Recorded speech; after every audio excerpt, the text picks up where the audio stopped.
You've watched Fonzie snap his fingers and make the jukebox play 100 times.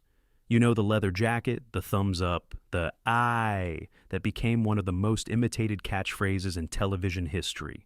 Happy Days looked simple: a wholesome 50s family, a cool guy next door, an endless string of malt shop afternoons at Arnold's. But behind that nostalgic glow was a production built on a rejected pilot, a network terrified of a leather jacket, an actor secretly afraid of motorcycles, and a real-life family tragedy so infamous it eventually got its own name in television criticism. One future superstar was nearly cast as the show's biggest icon, instead of the actor who made it legendary. Another character simply vanished from existence without a single word of explanation. A rock legend almost wrote off with the role entirely, and more than 50 years later, in 2026, fans are still gathering at conventions to relive it all. Buckle up, because what happened behind the scenes of Happy Days was far stranger than anything that ever aired at Arnold's Drive-In. Here are the cinema secrets you missed. 1. The pilot. That almost never happened. Happy Days did not begin as a series at all. It started in 1971 as a rejected pilot titled New Family in Town, a nostalgic look at idealized 1950s middle class and American life that the network chose not to pick up, shelving the concept almost as quickly as it had been pitched. Rather than scrapping the concept entirely, creator Gary Marshall reworked it into a single segment for the anthology series Love, American Style, focused on the characters Richie and Potsy, with no Fonzie in sight at all. That modest segment aired and quietly disappeared until a very different piece of pop culture came along the following year and changed everything. 2. The movie that accidentally saved the show. Ironically, the Love, American Style segment that introduced Richie and Potsy to television actually helped inspire George Lucas, as he was co-writing American Graffiti, his own nostalgic ode to 1950s and early 1960s youth culture. When American Graffiti hit theaters and became a massive hit, it proved there was a genuine appetite for exactly the kind of nostalgic storytelling Marshall had already tested. Suddenly, the very network that had passed on the original pilot was eager to reconsider, and Happy Days finally received its standalone premiere on January 15, 1974, riding directly on the cultural wave that its own earlier failure had unintentionally helped set in motion. 3. Ron Howard. Almost said no. Ron Howard, already a familiar face from years on The Andy Griffith Show, was genuinely ambivalent about signing on to lead a new sitcom. He was looking forward to starting film school at the University of Southern California and had little interest in returning to weekly television. What changed his mind had nothing to do with creative passion. Howard had drawn a notably unfavorable number in the Vietnam War draft lottery, and steady employment offered him a better shot at avoiding deployment than a college deferment would. He ultimately agreed to headline Happy Days not out of enthusiasm for the role, but as a calculated decision shaped by circumstances happening far outside any soundstage. 4. The network was terrified of a leather jacket.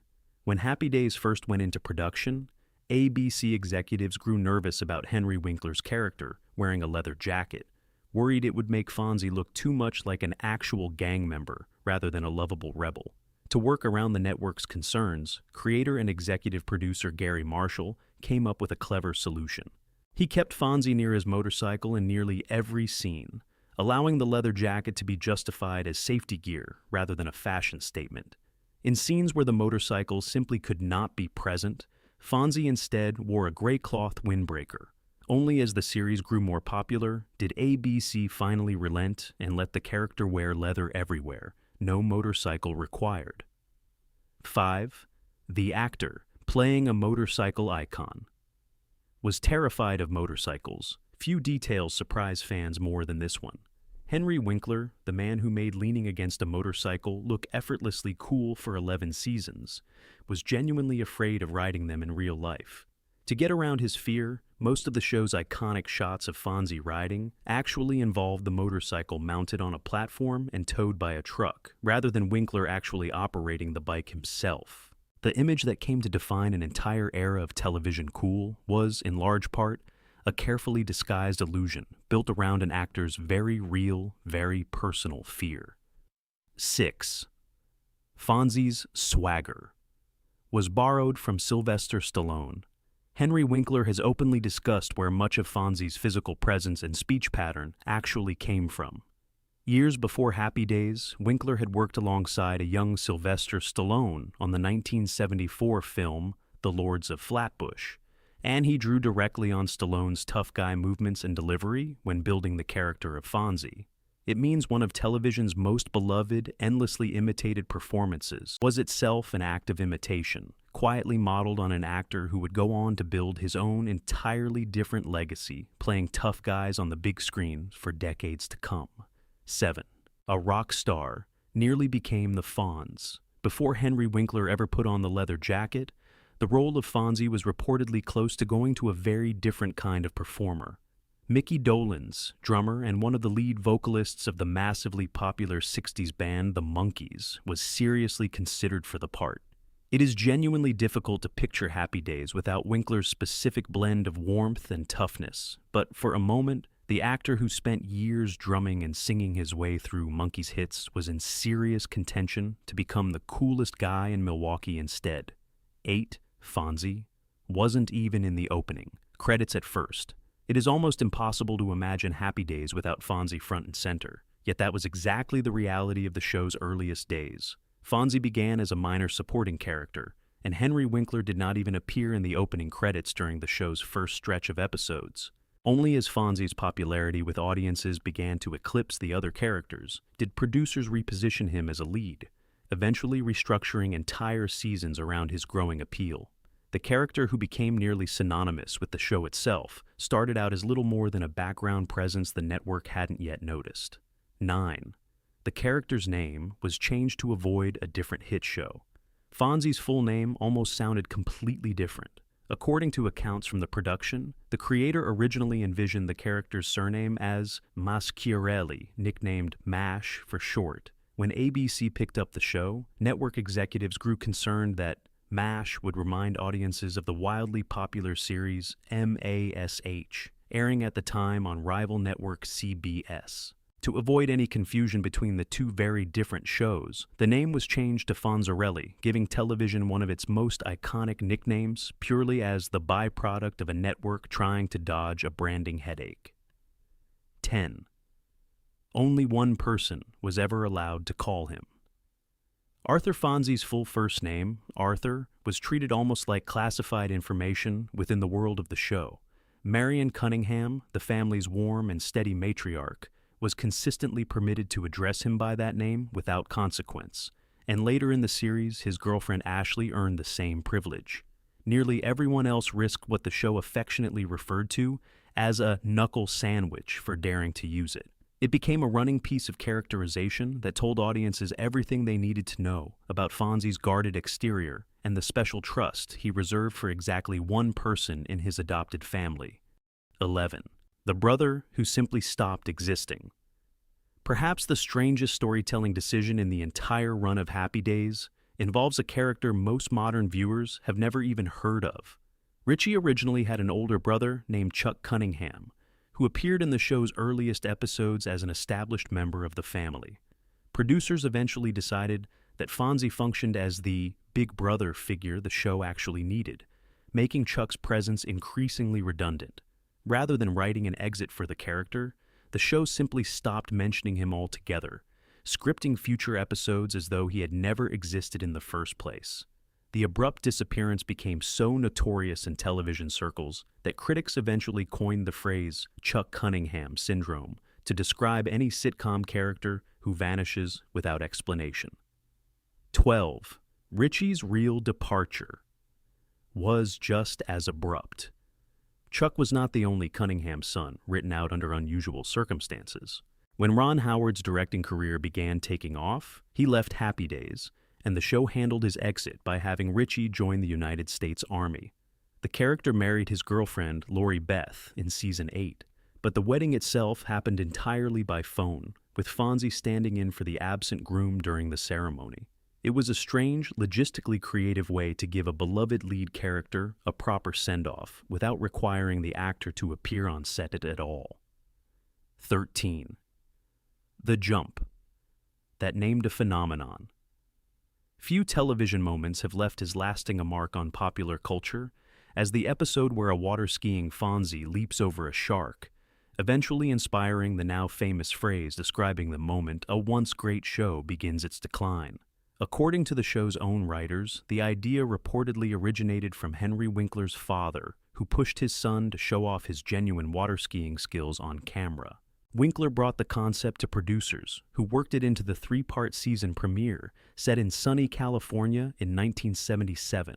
Writer Fred Fox Jr. has said he isn't entirely certain who ultimately decided Fonzie should jump over an actual shark, though he is quick to point out that the show aired another 164 episodes to largely strong ratings afterward, suggesting the moment wasn't quite the beginning of the end that pop culture legend now claims. 14. The theme song. Started as someone else's hit, when Happy Days first premiered, it did not open with the instantly recognizable theme song most fans associate with the show today.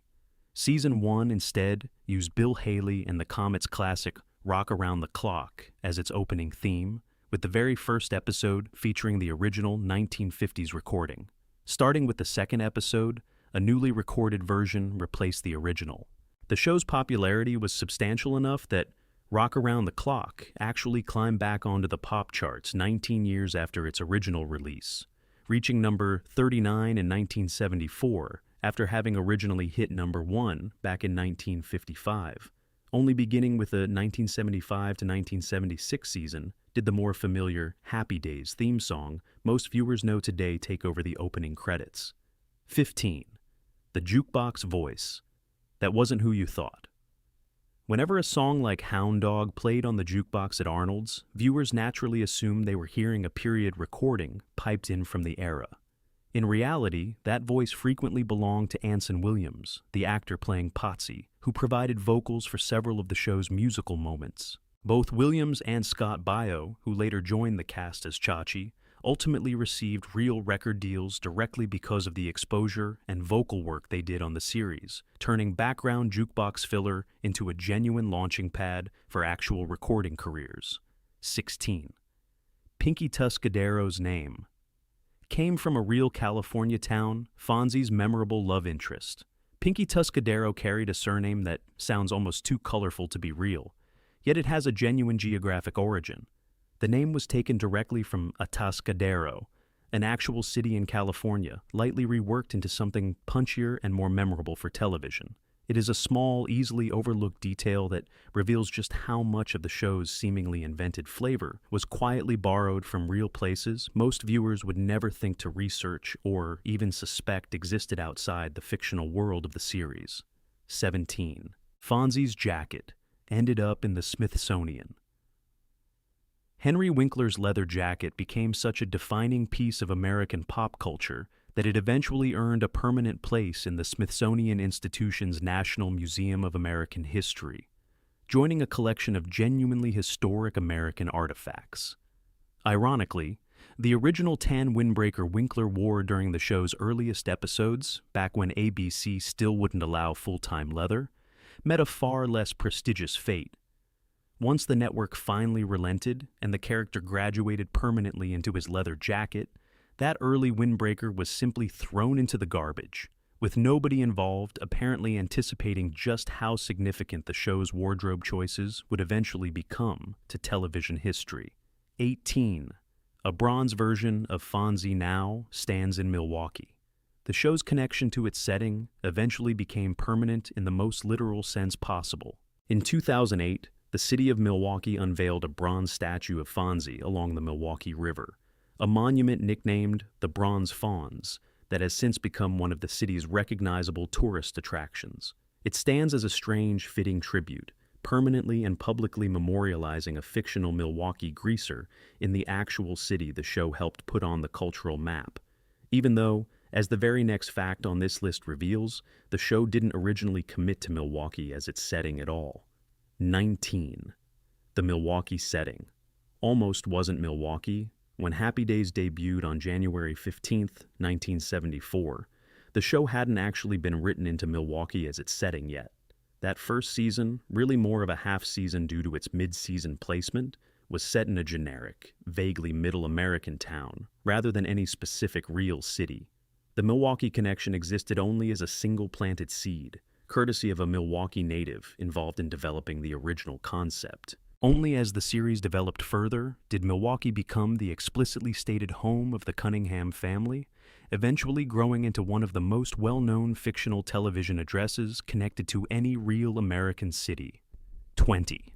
Gary Marshall rebuilt the entire show. Around a minor character, Happy Days started out as a moderate hit, but its ratings began slipping during its second season. Rather than accept a slow decline, creator Gary Marshall made a bold structural decision, retooling the show to emphasize broader comedy and shifting focus onto Fonzie, a character originally intended as a minor supporting role. The gamble paid off dramatically and almost immediately, reshaping the entire trajectory of the series for the rest of its 11-season run. Following the retool, Happy Days became the #1 program on American television during the 1976 to 1977 season. Fonzie transformed into one of the most heavily merchandised characters of the entire decade, and Henry Winkler became a genuine household name almost overnight. 21. One appearance launched an entire franchise. Few guest appearances in television history have generated as much afterlife as Robin Williams' single standout turn as the alien Mork on Happy Days. That appearance proved so popular with audiences that it directly led to the creation of an entire spin-off series, Mork and Mindy, launching Williams toward the massive stardom that would define the rest of his career. In one especially memorable connective thread between the two shows, Mork's origin story includes an earlier visit to Milwaukee specifically to consult Fonzie, established within the fiction as an interplanetary expert on human dating customs, who proceeds to set Mork up on a disastrous date with Laverne from Laverne and Shirley. 22. The spin-off. That outgrew its parent show. Happy Days eventually spawned 7 different spin-off series, including 2 animated programs, but none matched the success of Laverne and Shirley. Starring Penny Marshall, sister of creator Gary Marshall, and Cindy Williams as 2 roommates working at a fictional Milwaukee brewery, the spin-off actually surpassed its parent show in total viewership during its second season. It remains one of the rare examples in television history of a spin-off decisively outgrowing the very series that created it, built almost entirely around 2 characters who started out as minor friends of Fonzie introduced only a season earlier. 23. Not every spin-off. Found an audience for every spin-off success story, Happy Days also produced its share of quieter failures. Joni Loves Chachi, following Erin Moran and Scott Baio's characters as they pursued a music career in Chicago, lasted only 17 episodes before cancellation, sending both actors back to the original series. Blansky's Beauties and Out of the Blue similarly struggled to connect with audiences despite sharing obvious creative DNA with their more successful predecessor. Even the franchise's Saturday morning cartoon experiments, including the Fonz and the Happy Days gang, and an animated Laverne and Shirley in the Army, eventually got merged into a single combined program, once neither could sustain a standalone audience on its own. 24.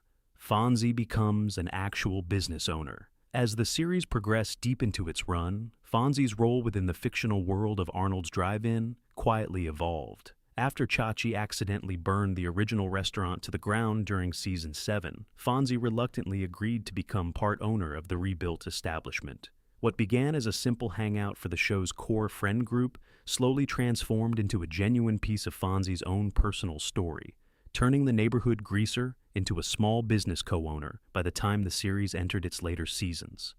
25. A real tragedy. Behind a beloved character. Erin Moran, who played Joni Cunningham for the entirety of the original series, died in April 2017 at age 56 after being found unresponsive at her home in Indiana. An autopsy conducted by the Harrison County Coroner's Office determined she had died naturally from complications of stage 4 cancer, with toxicology results confirming no illegal substances were involved. In the immediate aftermath, former co-star Scott Baio publicly suggested her death stemmed from years of substance abuse, comments that stood in direct contrast to the coroner's official medical findings and sparked considerable controversy among fans and former castmates who felt the remarks were unfair to her memory. Ron Howard, who played her on-screen brother for over a decade, responded simply, writing that he would always choose to remember her lighting up television screens rather than the difficult years that followed the show's end. 26. A cast that has slowly said goodbye. Erin Moran's passing was far from the only loss connected to the show's beloved ensemble over the decades that followed the finale. Pat Morita, who played diner owner Arnold, died in 2005. Tom Bosley, the actor behind Steady Family patriarch Howard Cunningham, passed away in 2010. Al Molinaro, who took over as the diner's owner in later seasons, died in 2015. Creator Gary Marshall himself passed away in 2016, just months before Moran's own death the following year. Each loss chipped away at the surviving cast one by one, transforming what was once simply a beloved sitcom ensemble into a group increasingly defined by absence as much as by nostalgia for the fictional Milwaukee they once brought to life together. 27. The original co-stars reunited for a milestone. 50 years after Happy Days first premiered, two of its biggest stars found their way back to a stage together in front of a national audience. Ron Howard and Henry Winkler, whose characters Richie and Fonzie anchored the emotional core of the entire series, reunited at the 2024 Emmys to formally mark the show's 50th anniversary. Watching the two men stand together, decades after playing television's most famous odd couple friendship, offered longtime fans a genuinely moving reminder of just how far the show's legacy had traveled since its uncertain, almost canceled beginnings as a rejected 1971 pilot. 28. The cousin nobody remembers. Any more before Chachi Arcola became a fixture of the later seasons, Fonzie actually had a different young relative written into early episodes.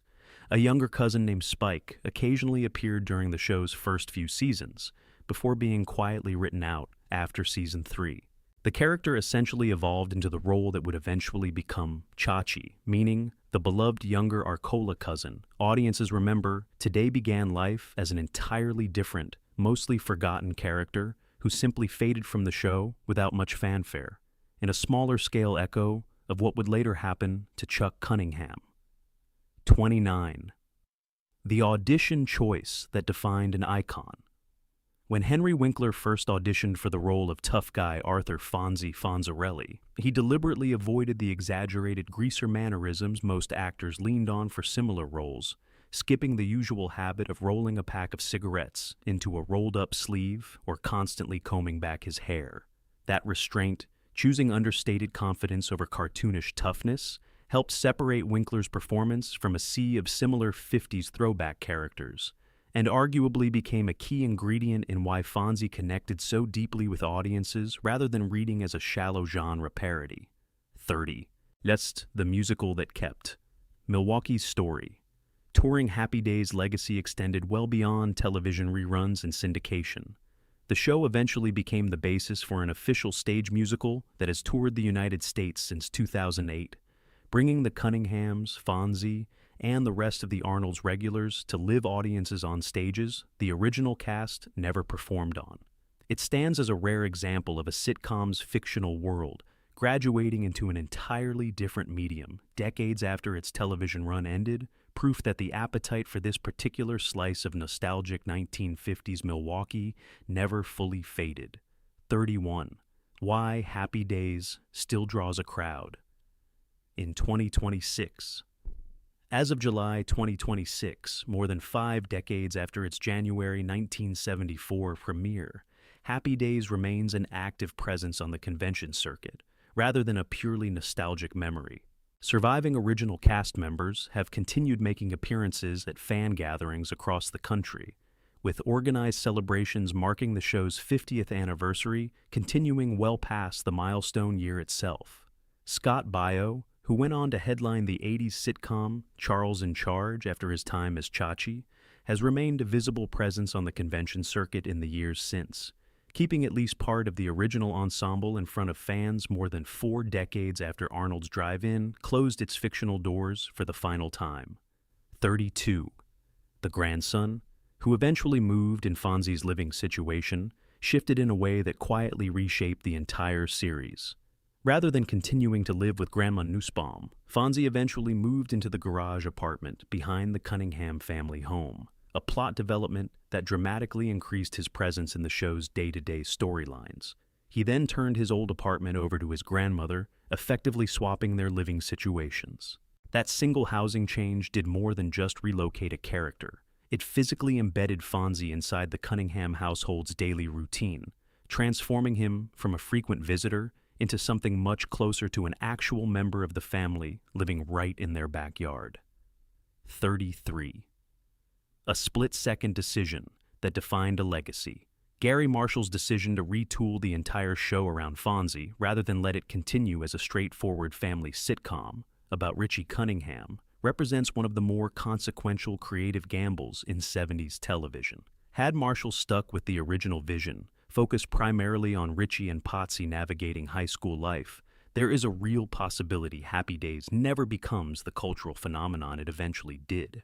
Instead, that mid-run pivot toward a supporting character nobody initially expected to carry, the show ended up generating an entire multimedia franchise, a bronze statue, a Smithsonian-housed jacket, and a catchphrase still recognizable to audiences who weren't even alive when the show first aired. 34. Fonzie's political affiliation was hiding in plain sight. Even a character defined almost entirely by leather jackets and motorcycle cool came with small background details most casual viewers never noticed. According to material documenting the character's background, Fonzie was established within the show's internal continuity as a registered Republican, a surprisingly specific piece of characterization for a rebellious greaser archetype typically associated with countercultural rather than establishment politics. It is the kind of throwaway detail that rarely came up directly in dialogue, buried far beneath the leather jacket and the motorcycle. Yet it adds an unexpectedly precise layer to a character otherwise defined mostly through style, swagger, and a strict code of loyalty to his friends.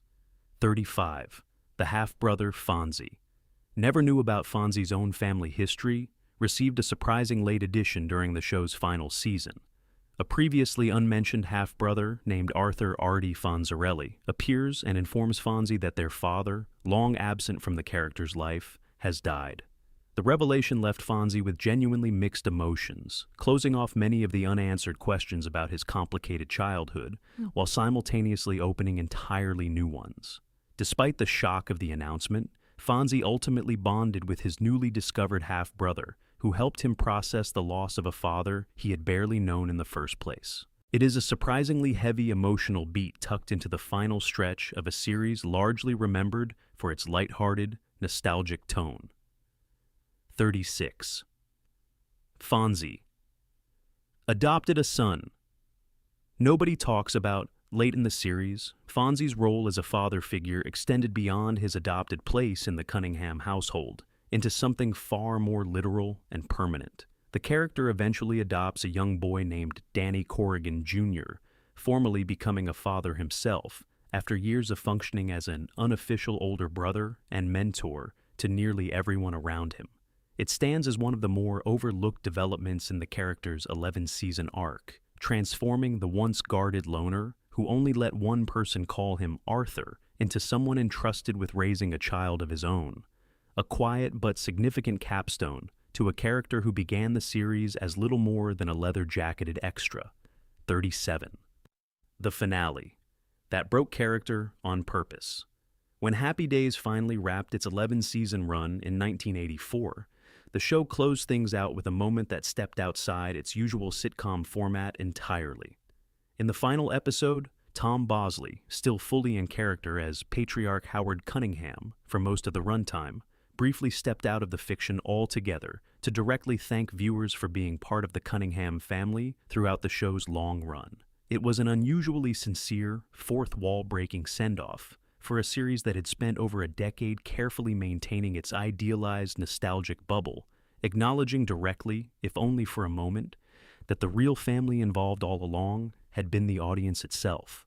Half a century after Fonzie first snapped his fingers at that jukebox, the story behind the story turns out to be considerably messier than anything that ever aired between the malt shop counters of Arnold's. A rejected pilot, a name change to dodge a rival network's hit show, a vanished older brother nobody ever mentioned again, a rock star who nearly stole the leather jacket entirely, and a real cast whose lives after the cameras stopped rolling were far more complicated than the show's sunny 50s nostalgia ever let on. So, here's the real question. Did you already know Fonzie was terrified of the very motorcycles that defined his entire image? Or was that the biggest surprise on this list? And what do you think really happened to Chuck Cunningham? Let us know in the comments below, and tell us which classic sitcom from the golden age of television you want uncovered next. If you enjoyed diving into these hidden stories, make sure to like this video and subscribe, because there are plenty more secrets from the golden age of television still waiting to surface, week after week, just like the Cunninghams themselves used to promise every single Saturday night. Until next time, keep it cool and never assume you already know the full story.